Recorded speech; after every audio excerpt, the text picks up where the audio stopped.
मैं जहाँ नौकरी करता था उस होटल में एक खुफिया कमरा था। खुफिया इसलिए कह रहा हूँ क्योंकि हम जैसे लोगों का वहाँ पर जाना मना था। अगर हम गलती से चले भी जाते तो हमें कोई ना कोई बंदा वहाँ से वापस आने का इशारा करता और दूसरी बार वहाँ जाने से सख्ती से मना कर दिया जाता। इस बात से हमें कोई ऐतराज नहीं था क्योंकि हमारा काम तो होटल में ड्यूटी देना था। मगर फिर भी एक इंसान के दिमाग में ये बात आती है।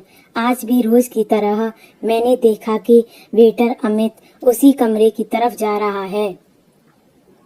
मेरा दिल किया कि मैं उसका पीछा करूं, उसके साथ जाकर देखूं कि आखिर इस कमरे में ऐसा क्या है।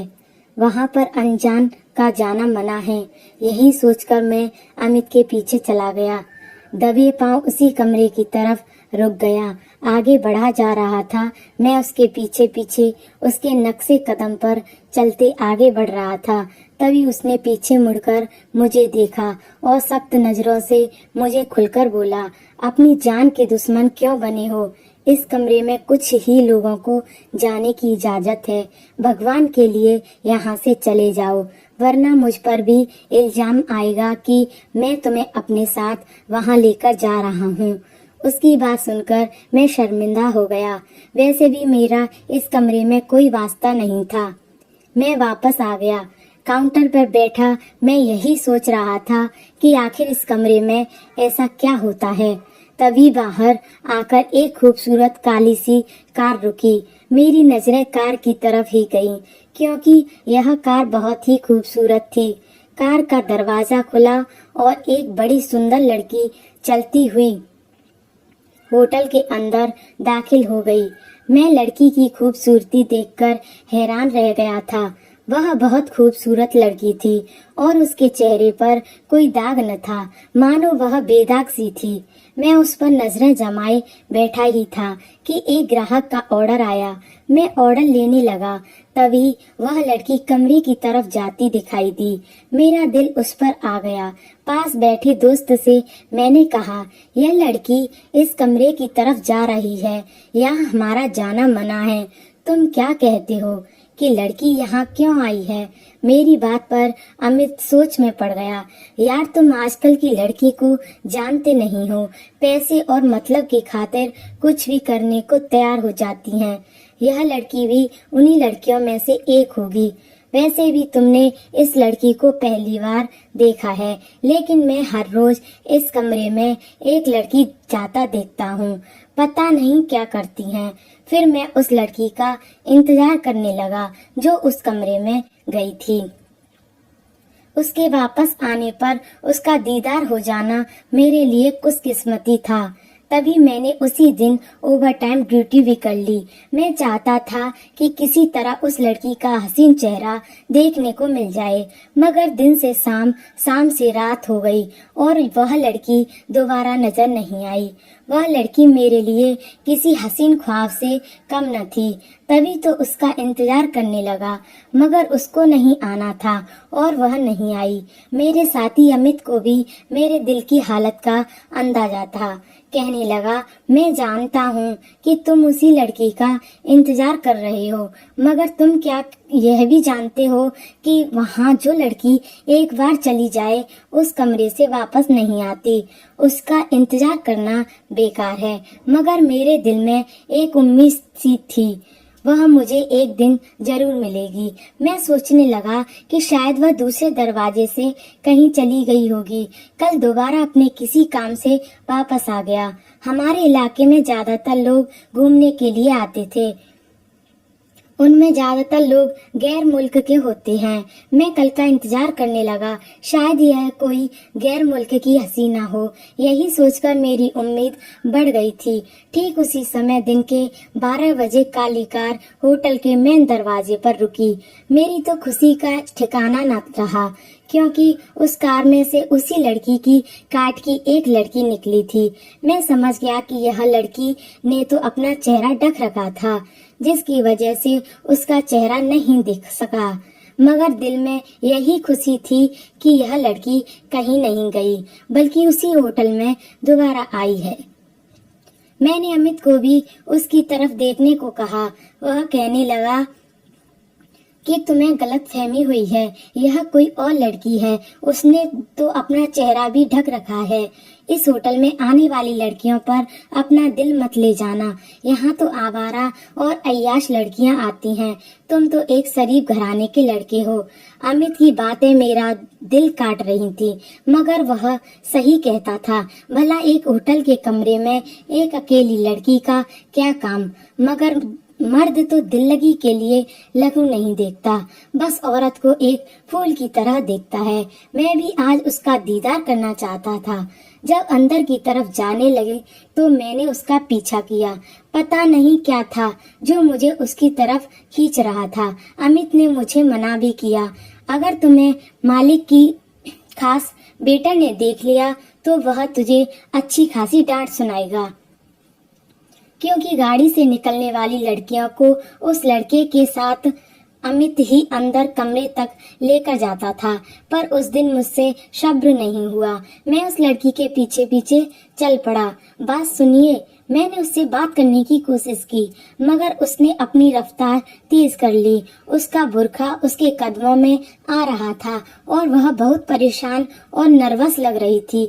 लगता था कि उसे मेरा बुलाना अच्छा नहीं लगा, मगर वह वही लड़की थी। मेरा दिल कह रहा था। तभी आगे बढ़कर मैंने उसका रास्ता रोक लिया, मगर यह देखकर मेरी आंखें फटी ही रह गईं, क्योंकि यह वह लड़की नहीं थी, बल्कि मेरी अपनी सगी बहन थी। तुम यहाँ कैसे आई हो? मैंने उससे हैरत से पूछा। उसने मेरी बात का कोई जवाब नहीं दिया। उसी वक्त वहाँ मालिक का खास वेटर उसे और मुझे गुस्से भरी निगाहों से देखकर बोला, तुम यहाँ क्या कर रही हो? मालिक को तुम्हारी शिकायत लगाऊं क्या? आजकल तुम इस कमरे के आसपास ज्यादा मंडराते रहते हो, तुम्हारा इलाज करना पड़ेगा। उसने मुझे तेवर दिखाए, मगर मुझे कोई फर्क नहीं पड़ा, क्योंकि मेरी अपनी सगी बहन आज उस कमरे में जा रही थी और मुझसे सब्र नहीं हो रहा था। मैं उसे उस कमरे से खींचकर बाहर ले जाऊं। इस कमरे में आज तक जो लड़की गई थी अमित को छोड़कर, वह वापस नहीं आई थी, मगर मैं किसी को बता भी नहीं सकता था कि मेरी बहन इस होटल के खुफिया कमरे में गई है। आखिर यह मेरी इज्जत का सवाल था। मैं किसी से भी मदद नहीं मांग सकता था। इसकी बात पर सर झुकाकर वहां से चला गया, क्योंकि उस वक्त सोसाइटी गार्ड भी वहीं खड़ा था, मुझे देख रहा था। होटल की इतनी बड़ी मैनेजमेंट से पंगा लेना मेरी बस की बात नहीं थी। फिर मैं खामोश होकर काउंटर पर वापस आकर बैठ गया। भाभी का दीदार हो गया। मेरे पास कोई जवाब भी नहीं था। यार, एक बहुत बड़ी दिक्कत हो गई। मैंने अमित को सारी कहानी बताने का फैसला किया, क्योंकि अमित को बताए बगैर बहन को बचाने का कोई चारा भी नहीं था। उसे बताए बगैर मैं अपनी बहन की मदद नहीं कर सकता था।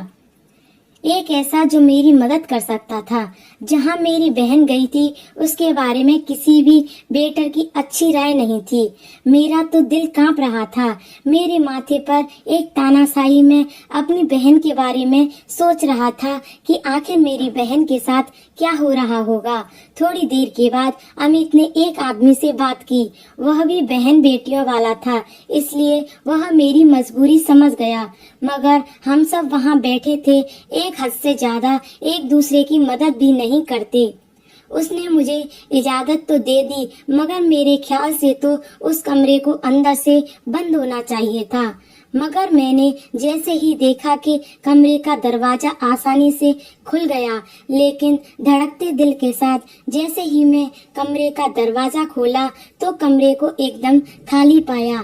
कमरे में कोई मौजूद नहीं था और किसी तरह की कोई हरकत नहीं थी। मुझे बहुत अजीब सा लगा। अभी तो मैंने अपनी बहन को इस कमरे में दाखिल होते देखा था, अभी के अभी वह कहाँ चली गई। मेरा दिमाग खराब हो रहा था। समझ नहीं आ रहा था कि क्या करूं। इतने में बाहर से किसी के कदमों की आवाज सुनाई दी। यह वही लड़का था जो बाहर आने का इशारा कर रहा था। मजबूरन मैं फौरन उस कमरे से बाहर निकला। बाहर निकलते ही मैंने उस लड़के से पूछा, तुम इस कमरे में क्या करने आते थे? यह कमरा तो खाली है, उसमें तो कोई नहीं है। मैं तो यहाँ शरबत देने आता था। 2 गिलास शरबत के मुझे पैसे दिए जाते थे, वही इस कमरे में पहुँचाने आता था। एक औरत मुझसे वह गिलास ले लेती, इसके बाद मैं वापस आ जाता। मुझे नहीं पता क्या होता है। इसकी बात सुनकर मैं हैरान रह गया। मेरी समझ में नहीं आ रहा था कि मेरी बहन आखिर इस कमरे से कहाँ गई।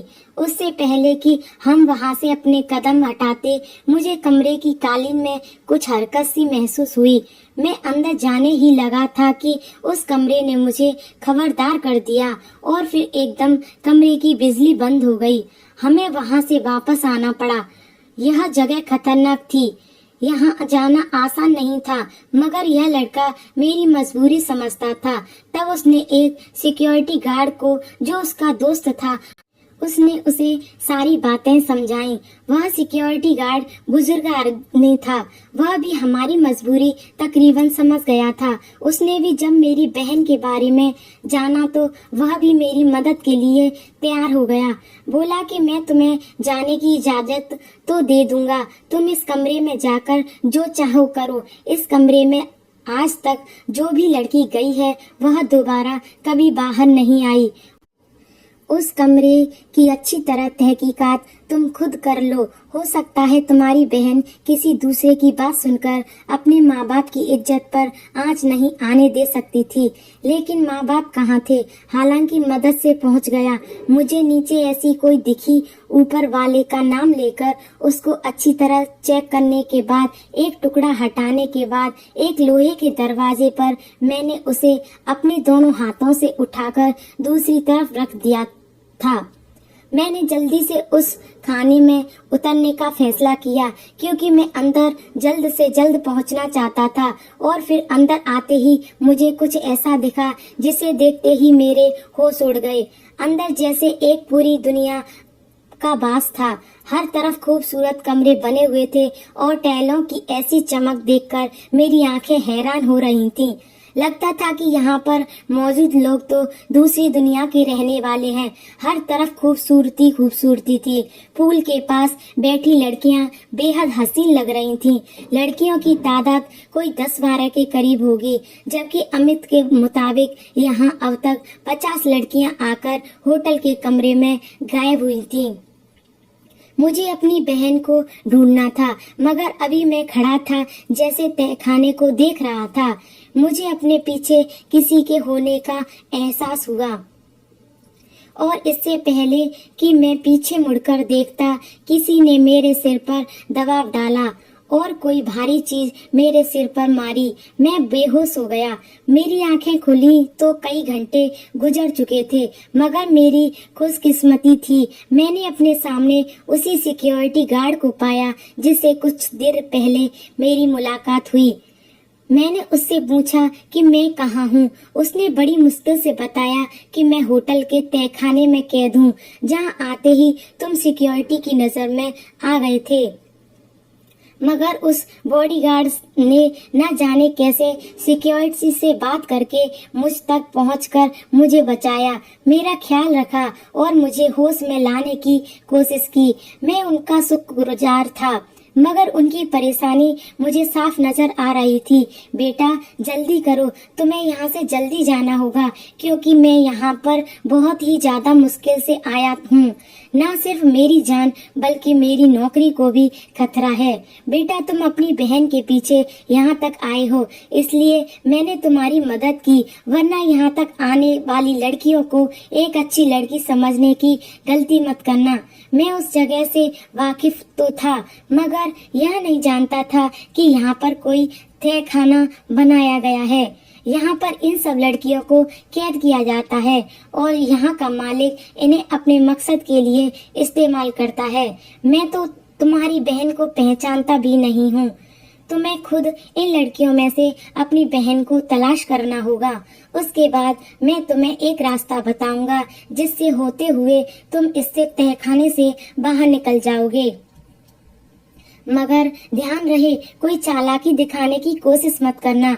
सिर्फ अपनी बहन को यहाँ से लेकर जाना, कोई चीज मत उठाना और न ही किसी से फालतू बातें करना। मैं तुम्हारे लिए बाहर इंतजार कर दूंगा। जल्दी से जाकर अपनी बहन को पहचानो। मैं बूढ़े अंकल की बात सुनने के बाद वहां से उठा और उठकर दूसरे कमरे में आ गया जो खुले हाल जैसा था। अब मेरी नजर उसी लड़की पर पड़ी जो मासूम सी सूरत बनाए उन सब लड़कियों में अलग ही नजर आ रही थी। मुझे जल्दी से अपनी बहन को तलाश करना था, मगर मुझे इसकी जरूरत नहीं पड़ी। मेरी बहन कहीं अंदर वाले कमरे में भागती हुई आकर जोर से मुझसे लिपटकर रोने लगी। अपनी बहन को ऐसी हालत में देखकर मेरा सर शर्म से झुक गया और बिना किसी बातचीत में उसे वहां से बाहर ले आया। बॉडीगार्ड के बताए हुए रास्ते में से मैं वहां से निकल गया। उस लड़की का ख्याल मुझे अभी भी सता रहा था। मैं उसे भी इस नर्क से निकालना चाहता था। सच पूछो तो मैं पहली नजर उसी पर पड़ी थी, मगर मुझे अपनी बहन की इज्जत प्यारी थी, इसलिए सबसे पहले मैं अपनी बहन को ही वहां से बाहर लाया। मेरी बहन मुझसे माफी मांगने लगी। मैंने उसकी किसी बात पर कोई खास ध्यान ना दिया, बस उसे जल्दी से गाड़ी में बैठाकर घर ले आया। घर आकर मैंने उसे गाड़ी में से घसीटते हुए बाहर निकाला और माँ बाप के सामने किसी मुजरिम की तरह पेश किया। वह भी डर के मारे कांप रही थी। उसने बताया कि वह वहां किसी से मिलने नहीं बल्कि एक नौकरी की तलाश में गई थी, जिसके बारे में बताया जा रहा था कि सैलरी बहुत ही ज्यादा है। मेरी बहन मेरी मदद करना चाहती थी, मेरा बोझ कम करना चाहती थी, इसलिए उसने यह कदम उठाया था। वह जानती थी कि मैं इस होटल में पहले से ही जॉब करता हूँ, इसलिए उसे यहाँ के लोगों पर भरोसा भी था, क्योंकि मैं घर में अपने बहुत मैनेजमेंट की हमेशा तारीफ किया करता था। वह मुझे बिना बताए अपनी जॉब का सरप्राइज देना चाहती थी, मगर मेरी बहन को शायद इस जालिम जमाने का नहीं पता था। यह जरूरी नहीं है कि हर अच्छा दिखने वाला इंसान अंदर से अच्छा हो, उसके कई रंग हो सकते हैं। हम सब शुक्रगुजार थे कि मेरी बहन एक बड़े हादसे का शिकार होने से बच गई। मैंने अमित और उसके दोस्त और सिक्योरिटी गार्ड से दोबारा बात की कि इस खुफिया तहखाने को पुलिस की मदद से उन गुनाहों और बुराइयों का अड्डा बनाने से रोका जाए जो ना निकलने वाली दलदल की तरह होता है। मगर वह मुझसे यही कह रहे थे कि इस देश का इंसाफ भी बिका हुआ है। अगर तुम यह कोशिश करोगे तो अपनी भी जान से जाओगे। जो हुआ उसे भूल जाओ। मगर मैं आज तक उस हसीना का चेहरा भुला नहीं सका जिसे मैंने पहले दिन उस होटल के दरवाजे से अंदर आता देखा था। मैं अपनी बहन की इज्जत बचाने में तो कामयाब हो गया, मगर अपनी मोहब्बत हार गया। हमेशा के लिए खुद को हारा हुआ महसूस कर रहा हूँ और आज भी खुद को उस लड़की का मुजरिम समझता हूँ। तो दोस्तों, यह भी हमारी आज की कहानी आपको कैसी लगी और क्या कहना है इस कहानी के बारे में कमेंट करके जरूर बताएं, और कहानी अच्छी लगे तो लाइक, शेयर और सब्सक्राइब करें। धन्यवाद।